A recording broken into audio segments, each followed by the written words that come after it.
বন্ধুরা, যখন বিশাখার মা অসুস্থ হলো তখন আমিও ওর বিশাখার মার কাকিমুনির সুস্থতা কামনা করে একটা কমেন্ট তার কমেন্টে পোস্টের মধ্যে করেছিলাম। তারপরে যখন ও টাকা চাওয়া শুরু করলো, মনের মধ্যে একটু সন্দেহ ডানা কিন্তু আমার বেঁধেছিল। কেন আমি এতদিন এই বিষয়ে কোনো উচ্চারণ করিনি, কিছু উচ্চারণ করিনি, কিছু বলিনি? তার কারণটা কি? তার কারণ একটাই, আমি দেখতে চাইছিলাম আরও দুজন মানুষ ওয়াইটিতে এসে ভিক্ষাবৃত্তি করেছে, তারপরেও সেই মানুষগুলোকে নিয়ে সঞ্জয় যখন টানা হেঁচড়া করেছে, তাকে নিয়ে বলেছে এটা অন্যায়ের প্রতিবাদ করেছে, হ্যাঁ ভিক্ষাবৃত্তি করা অন্যায়, অন্যায়ের প্রতিবাদ যখন সঞ্জয় করেছে, আমার তখন মনে হয়েছে এবার দেখার বিষয় সঞ্জয়ের বোন এখানে এসেছে কি করে, সঞ্জয় এবার কি করে। আমি আজকে 4-5 দিন হয়তো মনে দেখেছি যে ওর মা যখন অসুস্থ হয়েছে, তারপর ওর মাকে নিয়ে ও কথা বলা শুরু করলো, ও সমস্ত কথা আমি শুনতে শুরু করলাম, দেখতে শুরু করলাম, কিন্তু আমি একটা ভিডিও নামালাম না শুধুমাত্র সঞ্জয়ের কারণে। আমি দেখতে চাই সঞ্জয় কি ভাবে, সঞ্জয় কি করছে, সঞ্জয় কি পেছন থেকে খেলছে, সঞ্জয় কি চুপ করে থাকবে, সঞ্জয় কি প্রতিবাদ করবে না, এটা নিয়ে আমি চুপচাপ ছিলাম। তবে আজকে সঞ্জয়ের লাইভটা দেখে আমার অনেক কিছু মনে হয়েছে, সেটা নিয়ে আজকে এই কথা বলতে আসলাম। আমরা এখানে আমাদের কথা বিক্রি করতে এসেছি, এটা আমার কর্মের জায়গা, এটা আমার কাজের জায়গা, তাই তো?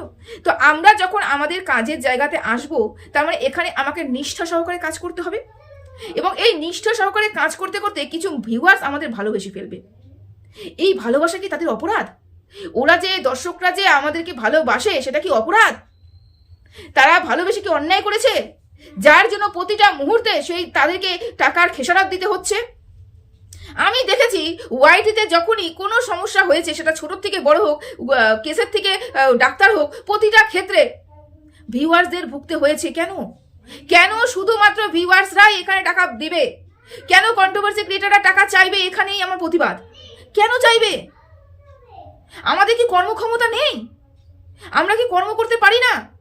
তাহলে আমরা এখানে এসে টাকা চাইবো কেন? হ্যাঁ, আমি বলছি না যে টাকা চাইতে পারবে না, কোন মুহূর্তে কোন সিচুয়েশনে, এটাও বিচার করার বিষয়। হতে পারে মারণ রোগে আক্রান্ত হয়েছে এবং সেখানে প্রচুর টাকা ঢালছে, প্রচুর টাকা ঢালছে, প্রচুর টাকা ঢালছে, নিঃস্ব হয়ে গেছে, নিঃস্ব হয়ে গেছে। এরপরে ট্রিটমেন্ট করানোর টাকা নেই, তখন মানুষের বাধ্যতামূলক পিঠে দেওয়ালের পিঠটা ঠেকে যায়, তারপরে বাধ্যতামূলক এসে এখানে হাত পাতে। আত্মসম্মান বলিদান দিয়ে কেউ কিন্তু এখানে হাত পাততে আসে না। কিছু কিছু মানুষের মানসিকতা খারাপ থাকলে মানুষ হাত পাততে আসে, এবং সেটা শুধুমাত্র কিছু সংখ্যক, কিছু হাজার টাকার জন্য আত্মসম্মানকে বলিদান দিয়ে দেয়। কিন্তু যাদের আত্মসম্মান আছে তারা সহজে হাত পাততে পারবে না আমাদের ওয়াইটি দর্শকের সামনে। এটাও এক প্রকারের ভিখারিপনা করা। আমরা এই কাজটা করতে জানি না, আমরা এই কাজ করতে শিখিনি, আমরা গরিব হতে পারি, আমরা এই কাজটা শিখিনি, আমাদের দরকার হতেই পারে। সেই দরকার আমাদের বাড়ির লোক মেটাবে। ভিউয়ার্সদের ঠেকা পড়েনি, দর্শকদের ঠেকা পড়েনি যে সেই টাকাটা আমাদেরকে ওরা দেবে। ওরা দেখতে এসেছে, প্রতিটা মুহূর্তে ভিউয়ার্সদের টাকা দিচ্ছে, প্রতিটা মুহূর্তে দর্শকদের ঠকানো হচ্ছে, প্রতিটা মুহূর্তে দর্শকদের ইমোশনস নিয়ে খেলা হচ্ছে। ভালোবাসে বলে, অন্ধ বিশ্বাস করে বলে, সেই ভালোবাসার দোহাই দিয়ে তাদের কাছ থেকে টাকা নিয়ে নেওয়া হচ্ছে। কেন হবে এগুলো? এগুলো প্রতিবাদ করা উচিত। কেন হবে? কিসের জন্য হবে?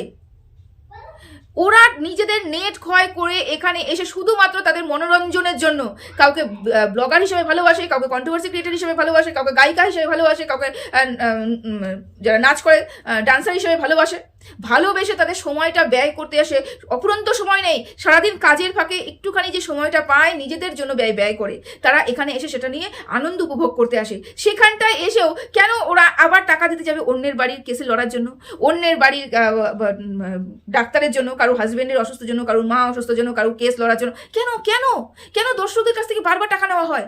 দর্শকরা টাকা দিতে এসেছে এখানটায় নাকি দায়ভার দিয়ে এসেছে? যখন আমি তোমাকে দেখতে এসেছি, মানে আমার চ্যানেলে যদি কোনো দর্শক আসে, তাদের দায়ভার আছে এটা যে মুনের চ্যানেলে তোমরা যাচ্ছ, মুনের যদি বাড়িতে কোনো সমস্যা হয় তোমাদেরকে সে টাকা দিয়ে সাহায্য করতে হবে, এরকম কি কোনো লিখিত দিয়ে দর্শকরা এসেছে আমাদের চ্যানেলে? নিশ্চয়ই না।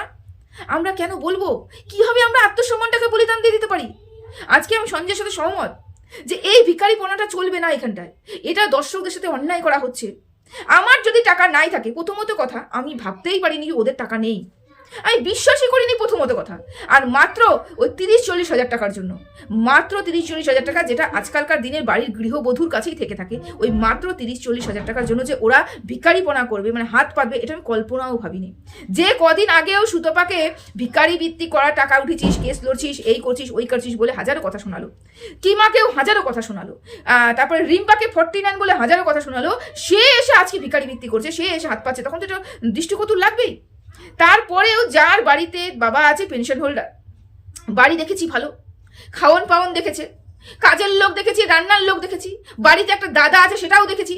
তা ভেবেছি এটা অবস্থা সম্পূর্ণ ঘরের না হলে পরেও তারা এমন তো নয় যে একদম দারিদ্র সীমার নিচে, এমন তো নয়। দারিদ্র সীমার নিচে মানুষরা ঘরে রান্নার লোকদের রান্না করে না।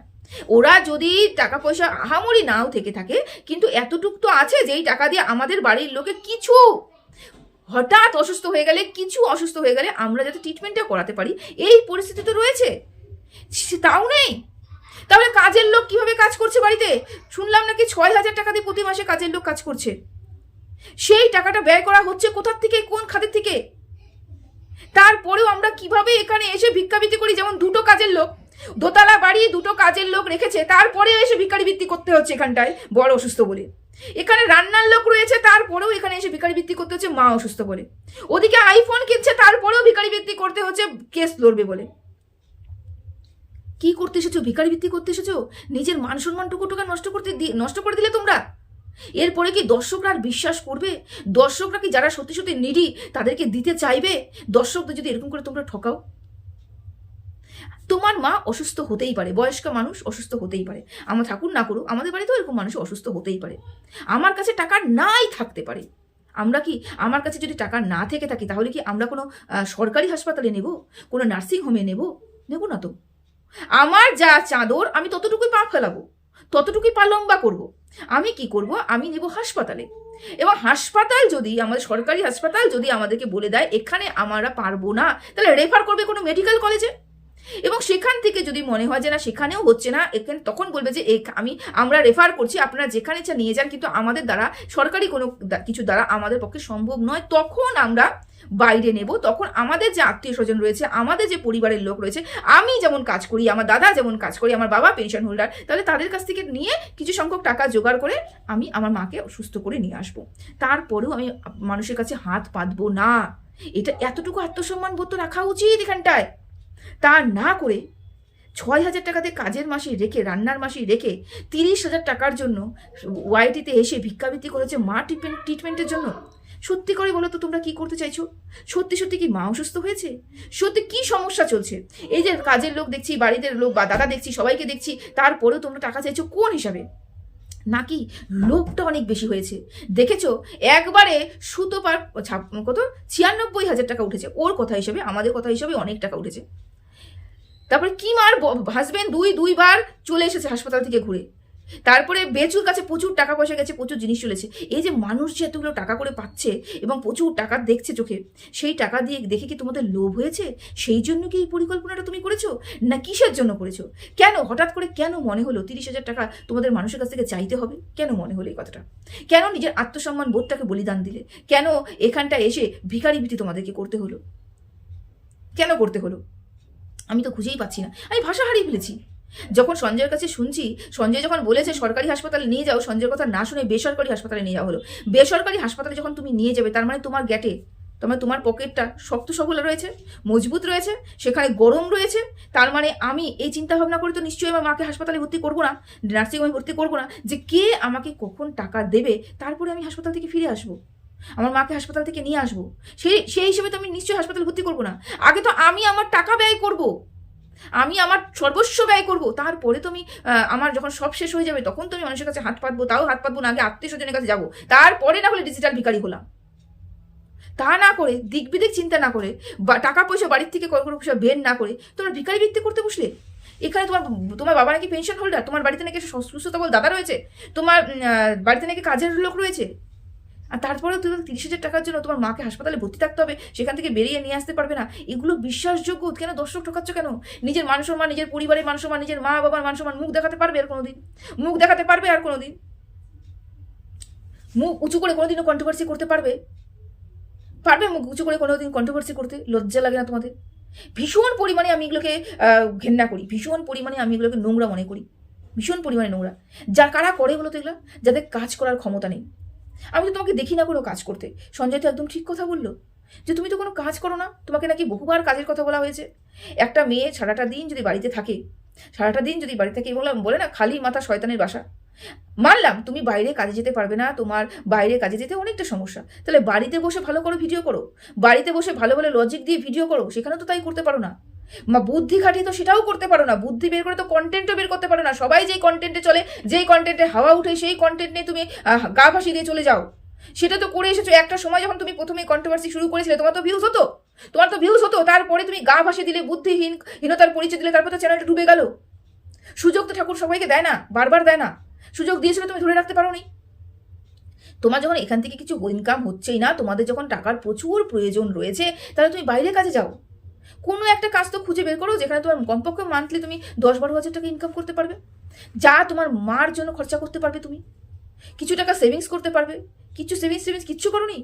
এই যে 6,000 টাকা যে কাজের মাসে রেখেছো, সেই কাজের মাসিকে না দিয়ে তুমি যদি রান্নাটা করতে এবং 6,000 টাকা করে যদি মাসে জমাতে, সেই জমানো টাকা দিয়েও তো তুমি তোমার মা চিকিৎসা করতে পারতে। তোমাকে তো ডিজিটাল ভিখারিপনা করতে হতো না, এখানে এসে হাত পাততে হতো না, এখানে এসে বলতে হতো না 30,000 টাকা আমাকে এখানে দাও, 40,000 টাকা অমুক দাও, 50,000 টাকা অমুক জায়গায় দাও, আমার মাকে আনতে হবে।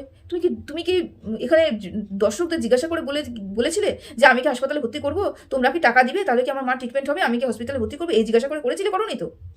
বা দর্শকদের তোমার ঠেকা পড়েনি তো যে তোমাকে সবসময় যেন টাকা দেবে। ইভেন তুমি দর্শকদের পার্সোনাল ফোন করছো, পার্সোনাল ফোন করে টাকা চাইছো। কি অদ্ভুত! তোমাদের সাথে কে সম্পর্ক রাখবে? কেউ তোমাদের সাথে সম্পর্ক রাখতে চাইবে না, কেউ চাইবে না। সবাই ভয় পাবে তোমাদেরকে দেখলে। জানো এখানে কি একটা কথা রয়েছে, অলস মানুষের কোনোদিনও উন্নতি হতে পারে না। আর যত কষ্ট করবে, যত খাটবে, যত তোমার বুদ্ধি খাটাবে এবং যত তুমি কর্মদক্ষতা তুমি দেখাবে, ততই তোমার জীবনের পথে তুমি এগিয়ে যাবে। কর্মদক্ষতা তোমাদের কারোর মধ্যে আমি দেখতে পাচ্ছি না, এমনকি তোমাদের ভবিষ্যৎ পরিকল্পনাও দেখতে পাচ্ছি না। আজকে আছে খেলাম, কাল থাকবে না, খাবো না। আমার তো কালকের জন্য চিন্তা করতে হবে। একটা এই বয়স্ক মানুষগুলোর জন্য মেডিক্লেম করাটা উচিত নয়? অবশ্যই মেডিক্লেম করা উচিত। এই যে 6,000 টাকা করে মাসের কাজের মাসিকে দিচ্ছে, ওটা দিয়ে মেডিক্লেম করতে পারতে না? ওটা একটা মেডিক্লেম করতে পারতে না? ওই যে ইন্স্যুরেন্সগুলো যে করতে পারতে না? পারতে তো। এখন তো তাহলে কারোর কাছে হাত পাততে হতো না, ছোটখাটো ব্যাপারে কারোর কাছে হাত পাততে হতো না, মা বাবার রোগ বিজয়কে কারোর কাছে হাত পাততে হতো না। জীবন দিয়ে কি হবে? তোমার জীবন দিলে কি তোমার মার জীবন বাঁচবে? তোমার জীবন দিলে পরে কি তোমার মার রোগ কমে যাবে? তোমার জীবন দিলে কি ডাক্তার তোমার মাকে ছেড়ে দেবে?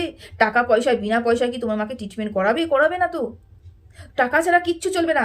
এবং টাকা ইনকামের জন্য খাটতে হবে, বুদ্ধি লাগিয়ে খাটতে হবে, গদরে খাটতে হবে, পরিশ্রম করতে হবে, তারপর টাকা ইনকাম করতে পারবে। এরকম করে ডিজিটাল ভিখারি করে 1 দিন 2 দিন 3 দিন বারবার তুমি পারবে না। তোমার মা আজকে অসুস্থ হয়েছে, বয়সকালে আবার অসুস্থ হবে, বাবা আবার অসুস্থ হবে, তুমিও ইভেন অসুস্থ হতে পারো। তোমাদের ভবিষ্যতের জন্য পরিকল্পনা করতে হবে, ভবিষ্যতের জন্য জমাতে হবে। এরকম করে ডিজিটাল ভিখারি করে হয় না। এরকম করে টাকা উঠে না। এই লোকটা তোমাদের আজকের থেকে নয়, আমি দেখতে পেয়েছি তোমাদের মুখে, আগেও আমি এই কথাটা শুনেছি যে আমার খুব টাকার অভাব চলছে, আমাদের খুব টাকার অভাব চলছে, তোমরা আমাকে ভিউজ দাও, আমার খুব টাকার অভাব চলছে। যখন ওই ইসের মধ্যে, ওই যে বেচুর বাড়িতে যখন খুব টাকা পয়সা চলছিল, তখন বলছিলে তোমরা যে আমার খুব টাকা পয়সার অভাব চলছে, তোমরা আমাকে ভিউজ দাও, আমি ভীষণ সমস্যার মধ্যে রয়েছি। এত বড় মেয়ে এবং এত বড় ছেলে থাকতে সমস্যা কিসের? কাজ করতে জানলে পরে সমস্যা হয় না, টাকা পয়সার কোনো সমস্যা হয় না। ভীষণ খারাপ লেগেছে। তবে অ্যাপ্রিসিয়েট করছি সঞ্জয়কে, যে সঞ্জয় এই ব্যাপারটাকে সাপোর্ট করেনি। আমি তো দেখছিলাম সঞ্জয় কি বলে, এত সবাইকে বলছে, নিজের বোনের বেলা কি বলে। যাই হোক, এটাকেই সত্যিকারের কন্ট্রোভার্সি ক্রিয়েটার আমি বলা যেতে পারে, যেটা নিজের বাড়ির লোককেও আমি সাহায্য করব না, আর পরের বাড়ির লোককেও আমি সাহায্য করবো না। মানে যদি বলি, আমি পরের বাড়ির লোককে যদি বলি, তাহলে পরের বাড়ির লোককেও বলবো, নিজের বাড়ির লোককেও বলবো। মানে একই কাজে যদি দুজনে দুষ্ট হয়ে থাকে। আমার ক্যামেরাটা আজকে ঢলে পড়ে যাচ্ছে। তো যাই হোক, আমার ভীষণ খারাপ লেগেছে এই বিষয়টা নিয়ে একটু বলতে আসলাম। ভীষণ খারাপ, এগুলো ভীষণ মন মানসিকতা খারাপ। কর্মদক্ষতা বাড়াতে হবে, কর্ম করতে হবে, কর্মচিন্তা করতে হবে। মানুষের কাছে হাত পেয়ে বড়লোক হওয়া যাবে না, সারা জীবন পদতলে থাকতে হবে। নিজের মান সম্মান, নিজের অস্তিত্ব যদি বজায় রাখতে চাও, নিজের আত্মসম্মান বোধ যদি বজায় রাখতে চাও, তাহলে নিজের কর্ম করতে হবে। ঠিক আছে, তো চলো, এতটুকুই বললাম। তোমার মা সুস্থতা কামনা করি, কিন্তু এই ডিজিটাল ভিখারি করে চলা যাবে না। টাটা।